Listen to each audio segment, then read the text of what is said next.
Yun! Good afternoon and what's up guys and welcome back for another video. 2019 G variant na Matic 4x2 yan, 4x4 4x4 pala to. This is 4x4, so 1GD to guys 2.8 engine. Okay, so konting walk around tayo. Naka-lift siya. Itang well, ang pakiwari ko sa tunog lang ng makina, naka-remap sir, ano? Sabi na ba iba tunog so hindi lang natin sigurado, pero tingin ko rin naka full exhaust to, steel bumper so ginagamit to sir sa mga off-road. Hindi naman talaga pang forma lang. Naka-lift siya, then may mga bar siyang kinabit. Di lang natin sigurado kung ano pang ilalim na ginamit niya rito. This is a 1GD, the top of the line engine ng Hilux. Check tayo sa loob Matic 4x4, 4x4 yan. So kakabit natin dito, check natin yung likod niya, second row. Yun, wala siyang aircon vent. Yan ang kakabit natin guys for this video sa 2019 na G variant na 4x4. Yan. So pakita natin yung pyesa. By the way, habang naglalakad tayo dun papunta sa pyesa natin, Matic guys, follow TRD Parts sa Facebook and TRD Parts sa YouTube channel natin. Alright, Viber natin, nasa copyright na yung mga screen, 0917-888-1133. At nandito yung pyesa ikakabit natin. Isang set to ng rear aircon vent system para sa 2016 hanggang 2025 na wala pang mga aircon vent applicable po ito. Alright, ito yung duct natin at yung extension, yan, yung hose, then the rear aircon vent. Original sir, brand new lahat hindi ito aftermarket, hindi ito made in China, hindi ito ibang brand This is 100% OEM, legit Toyota brand. Kita mo naman pati ito. Yan.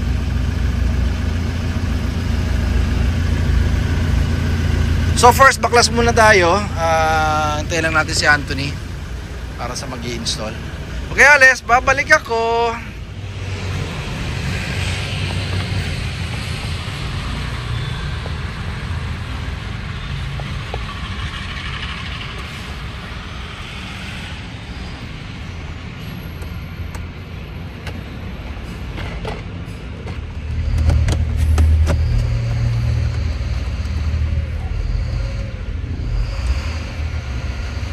Meron pa din palang yung push starter niya.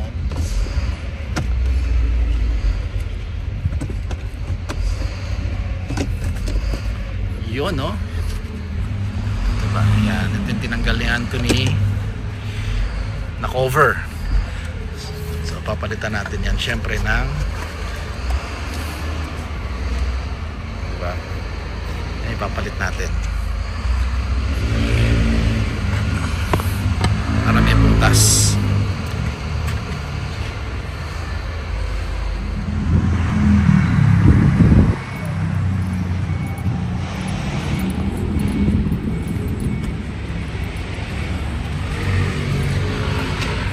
So kakapitan natin yung pipe.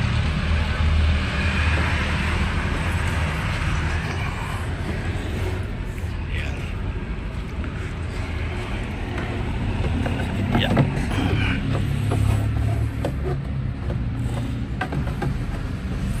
Yan. Basically ganyan yan. I-fix na lang ni Anthony ito.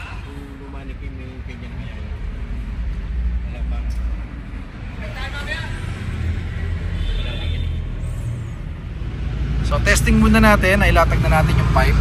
Yan. Connector nailagay na rin natin. Naka-on tayo So kabit natin yung rear aircon vent para makita natin kung saan lumalabas yung hangin. Ito nitanggal ko. Hatak lang yan Yan, hatak lang. Yun. yung hangin, no? Ayan, nararamdaman ko yung hangin dito. Ayan, ito naman, itong vent na to, sa ilalim niya ladaan.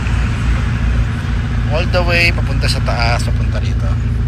Lagyan natin pa ganun.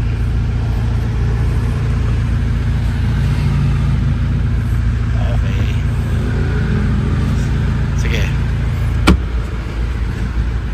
Yun. So, kung paano tinanggal yung takip, ganun din ikakabit yung vent.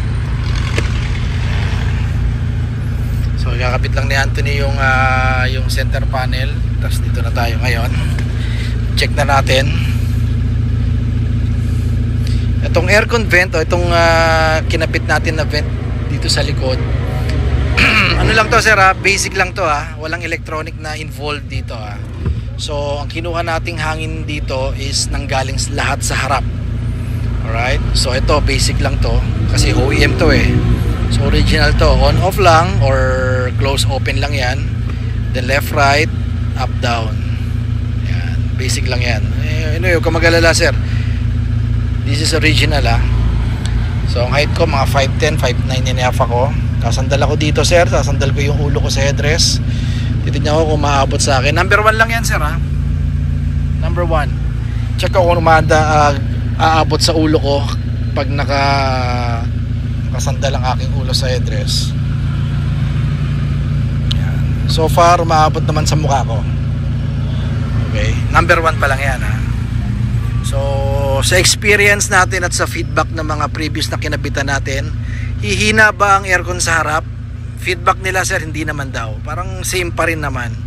For some reason, hindi ko alam kung paano nangyari naging pareho kasi sharing to eh. Diba? Nag-share kayo ng hangin from harap papunta dito sa likod eh.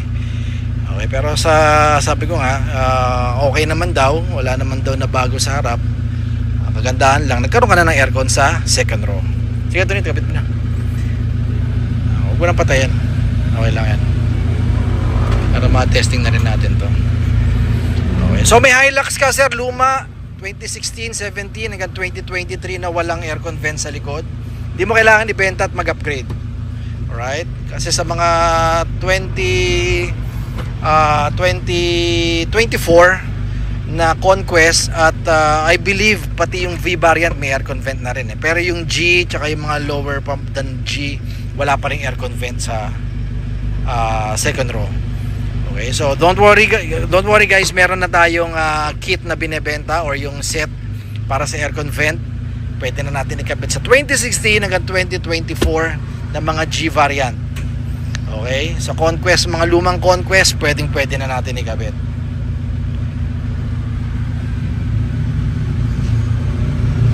Maganda oh.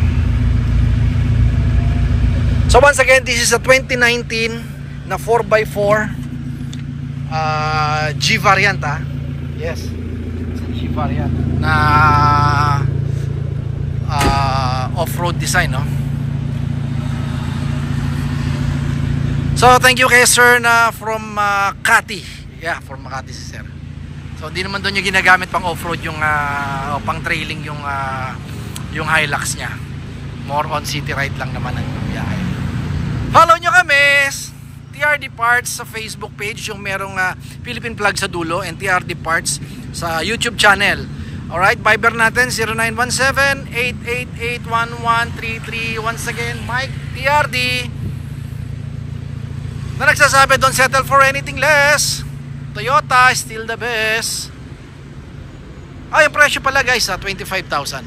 Keep safe everyone, bye bye.